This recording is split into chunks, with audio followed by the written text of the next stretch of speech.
Over the last few years, Buckeye has remained the king or queen, depending on what you want to call Buckeye, of affordable housing in the Phoenix, Arizona area, specifically the West Valley side. But right now, with 2024 and rates going lower, is Buckeye, Arizona still affordable? And how much does it cost for you to safely afford a house in Buckeye? Well, first and foremost, let's dive into what Buckeye is for those that don't know. Buckeye is an overglorified truck stop. No, before you take out your pitchforks, let me explain. There's really several sections of Buckeye. There's the Old Town Buckeye, which, back if we were in the hundreds of years ago and we were on a wagon and a horse and you're part of your farm and your daddy, your mom and pa say, let's go to Buckeye, they would ride their little wagon to this little Old Town of Buckeye, which surrounding it, yes, specifically Old Town Buckeye, there's a lot of older houses, but this little patch here, they're going to find a lot of newer built houses.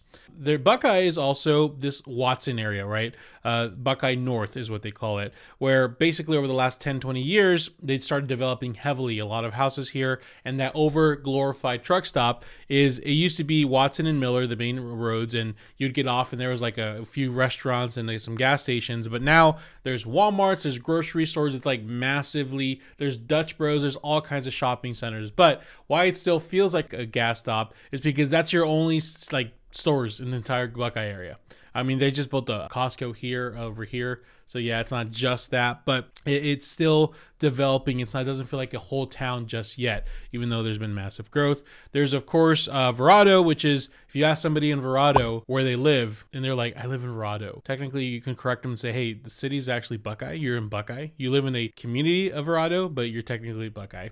And we have little subsections like Little here, Blue Horizons, and then we have Tartesso way out there near the power plant. But there's a lot of that talks about Buckeye. But we're talking about affordability right now. So right now, out of the 568 houses for sale, we can just safely look under 380 and eliminate Verrado because there's nothing under 380. There's still some Tartesso, relates some parts here, but because we're only focusing on affordability, we're only going to focus on this little specific pocket here. Tartesso is its own little community. So a lot of people don't want to drive that far unless you're like in a specific situation. So God bless if you're in that camp. But for now, we're focusing specifically this little pocket here. Now, it is in my opinion that Buckeye will soon be swallowed by Phoenix. What I mean by that, if you're driving down Phoenix, you don't really feel when it turns into Glendale. You don't really feel when it turns into Surprise. If you're here in Surprise, you don't really feel when it turns into Litchfield Park, Goodyear, etc. Right now, it does. You do feel it when you go to Buckeye. You go on the road from Goodyear, and you're on the freeway for 5-10 minutes. If there's no traffic, you see farmland, dirt, and then you see Buckeye, right? Like you see it over the horizon. Just like I said earlier, mom and pa, if you're on the wagon and a horse, it would take you a few days trip to Buckeye to another city. Well, they're developing a lot of houses here and here, all over the place. It's in my opinion, the next 10, 20 years, we're going to see it. You're not going to really feel the difference. We're just going to feel like you're driving down Goodyear, then to Buckeye, and then Tartesso and other communities here are going to be the outskirts cities. But that's just my thoughts. Now, how much money do we need to afford? Well, first of all, how low can we go in Buckeye? Buckeye is one of those rare cities where we can actually go pretty low. Right now, we're under 350, and there's still houses popping up. And that's quite a feat because if I zoom out here and I take out Buckeye and I just look at everywhere, there's 3,500 houses. But if I zoom this here and just include the Phoenix and West Valley area, you'll see like the newer communities don't really have a lot of action going on. All the 350 houses, which I haven't even put single family. These are a lot of condos and townhouses, I bet. All these houses are like in older areas. And all the newer communities, the Goodyears, the Avondales, and all that, they're basically gone. So Buckeye is the only place, if you're a first-time home buyer, if you want a newer-ish houses built in the last 10, 20 years, that's really the only options you got under 350. Now, basically, under 350, we have a range of houses between 325 all the way up to 350. The houses around 350, here's one here example that was built in 2022, but these old newer-ish houses are going to be around the Old Town Buckeye, which is another 10-15 minute drive from that freeway access. Whereas these houses that are a little bit more up north, you'll be lucky if you can get something that's newer-ish. Well, actually, unless you buy a new home, which we'll talk about that shortly. But when we're looking at specifically resales, not new builds, which like I said, we'll talk about it, so hold on to your horses. We are going to spend about $325 for a house. We're going to just assume, in this case, running the numbers, $325 is our lowest number that we can get for a resale. And we'll run the monthly payment on that right now. But actually, the problem with these more affordable houses is they're age restricted, meaning that there is the retirement community, and specifically in Buckeye, that like around the Sundance area. So we have to find something that isn't age restricted, unless you are, you know, in that range. Then, you know, keep in mind 325 is your lowest. But it looks like, I don't know, 329, 330, right? That seems to be the starting range. Look at, they took a picture and they didn't take down the Christmas decoration. What's up with that? They're like, hey man, I have a big giant skeleton myself, so I get it. So with a $330,000 purchase price and accounting for a monthly tax of $70, monthly insurance of about $80, and HOA of about $60, with a 3.5% down payment at a 7% interest rate, your monthly payment breaks down to be about $2,500 or $2,511 specifically. If you want a breakdown of that, here is how it looks like. That is what you're going to be paying about if you're looking for a resale for $325 and rates stay around 7%. If rates drop slightly, which people are saying it's going to happen, so let's say they drops to 6.5, that 2511 does drop to 2403, so we can assume 23 to 2500 if the rates, you know, within a 1% range around there, if they drop or not. Your payment's gonna be about $2,400, but before we run the affordability scenario, we have to present the big opportunity of Buckeye right now, which are new builds. New builds. Now, here's the beautiful thing about them. There is a lot of new builds right now. Like, there's too many to show you. Specifically in this pocket here, D.R. Horton, Lancy Homes, Richmond American. There is just an abundance of new builds, and there will continue to be an abundance of new builds. Right now, specifically, I'm recording this video end of January 2024. We are seeing rates being offered at like 4.99%, and these houses range or start around 360-ish. Like, I see some for 350, but they don't last long. So 360 to 400-ish.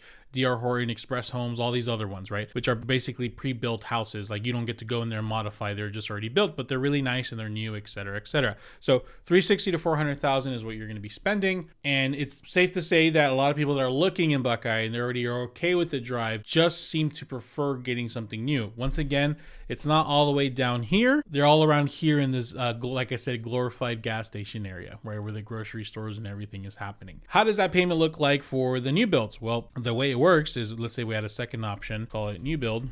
Everything is about the same. The only difference is you get that interest rate at 4.99. They do cover your closing costs and do other things as well. So there's a little bit of difference there, but I think the taxes are a little bit higher as well. But let's just run the numbers here. And of course, go up to 360 because a lot of them are not going to be under 300,000 range. We can see the difference is huge. Assuming the taxes are about 100 a month, the insurance is about 80 a month, mortgage insurance is about 158, and bumping it up to the 360 range, that monthly payment is now $2,200. And if you were to buy a resale at 360, it would be $2,573. But not only is the monthly payment cheaper, but you pay a significantly less interest over 30 years. So with I have to use another calculator for this, for $360,000, 7% interest, you're paying $502,000 of interest over a span of 30 years. If you have that 4.99, yes, the monthly payment is slightly less, but you're also paying about $334, so you're saving almost $200,000 of just interest payments just for having a different kind of loan. So you're going to be paying about $2,000 to $2,300 for the cheapest new builds. But keep in mind, this will change as interest rates drop and it becomes more affordable for resales to be purchased. New builders let go of those incentives. I already got notified that they're going to be raising the interest rate to instead of 4.99, like 5.25 or something like that. They only really give the best deals when it's not really a great time to buy resales. Resales get more cheaper as they're getting, and interest rates get better for resales. New builders will not have to give so much incentives away. So keep that in mind. That will adjust and correct itself. But for now, you're looking at a range between $2,000 to $2,200 for the cheapest new build, and about $23 to $2,600 for the cheapest resales. That being said, let's give an idea of what it costs to afford a house like this. Let's just focus around $2,500 a month just for those resales. To qualify for this house, you need to make at least double that amount because a lender will use about 50% debt to income ratio. So we multiply that by 2 and we get $5,000 is the monthly gross income you need. Now, let's say you have about some debts, because we usually have to account for debts when we're counting this. So let's just say you have about, $500 or $600 a monthly payments you have towards your car or whatever the case is. So basically we would add that in. You need to be making about $5,600 to qualify for a house in that price range. Now, remember, there is a difference between what you can qualify for and what you can afford. Now, if you haven't been watching me for long, you'll know at least This is my message most every time. There's a huge difference here. So even though you only need $5,600 to qualify for it, there's a huge difference of what you need to afford it. According to the laws of budgeting, there's a lot of rules out there, but around the mid-range, at least have your mortgage payment not exceed 20 to 30% of your take-home income. Remember, the lenders will use your gross income. So that $5,600 number, that's your gross income, not your take-home income. You want to make sure to use your net income or your take-home income to really calculate what you can afford. Let's say we're going to use 30% because we're going to 20 to 30%, right? So let's call X the number that we need to comfortably make per month as our take-home income. We need to multiply X by 30% to equal at least $2,500. Got it? So what we're going to do is we're going to divide 30% from the left side of the table, and we're going to subtract it so we can get rid of it. And then we divide the 30% on the other side. So what's 2,500 divided by 30%? That equals at least $8,333. So basically, to comfortably afford this payment, you need to be netting, as in taking home, about $8,333. For the more affordable numbers, let's use $2,000 for those new builds, we can use the same formula. So X times 0.30 or 30% equals $2,000. We're going to divide 30% from the left side. So that means we also have to divide 2,000 divided by 0.30. So that gives us about $6,666. So for the new builds, you need to be making about $6,000 to $8,000 a month take home, not what you get paid like through the government. Take home to comfortably afford it. Now, why we talk about affordability here is because we just don't know what's going to happen with the market. We don't know if it's going to go up. We don't know what's going to go down. So the best thing you can do for you and your family is to buy with your budget in mind. What can you safely afford right now? And if prices drop or prices will go up or down or whatever, you have a comfortable monthly payment that you can afford and you can make extra payments on, or you can just continue to save your cushion and not let it go. You don't want to just go with your lender and just have them go, oh yeah, you make $5K a month. Great. You qualify. No. What can you comfortably afford? Now, of course, there's exceptions. Like I had a client of mine who like, hey, my wife's about to get a job. She's going to basically make the same income as I am. So right now things are tight, but once she gets a job in a month or so, like then we're going to be making double that income. Okay, perfect. That makes sense. Or hey, my mom and my dad are going to be living with us. They're going to give us like $2,000 a month. We're not really reporting that. We're just getting that to help pay bills. Okay, perfect. Yeah, then like there's certain things like that offset the budget that make it work right. But you want to have these conversations before you go talk to a agent or a lender. Which, speaking of agent, if you want someone who's going to be honest with you and tell you maybe it's not the right time to buy, or maybe tell you, okay, it's the time to buy, but let's not get screwed over. Let's go be aggressive. I'm available. All my links are below. I walk with people with new builds. I walk through people on resales. I just take care of them. All right. So I've helped a lot of people in Buckeye.